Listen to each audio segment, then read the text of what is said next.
ہمیں پتہ نہیں ہوتا، ہم لوگوں پر تان کرتے ہیں، الزام لگاتے ہیں، برے الزام لگاتے ہیں، جبکہ حقیقت کا پتہ نہیں ہوتا، یہاں تک کہ گناہ کے بڑے بڑے کبیرہ گناہ کے الزام لگا دیتے ہیں۔ آقا علیہ الصلوۃ والسلام نے فرمایا، ارے سن لو، اگر تم نے اپنے کسی مسلمان بھائی یا بہن پر جس طرح کا جھوٹا الزام لگایا، تمہیں موت نہیں آئے گی جب تک وہ گناہ کا ارتکاب تم خود نہیں کرو گے۔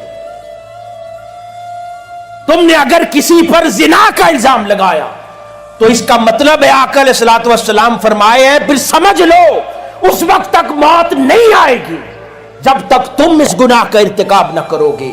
تم نے کسی پر قتل کا، رشوت کا، مال خوری کا الزام لگایا، خدا تمہیں بھی اس کام پہ مبتلا کرے گا۔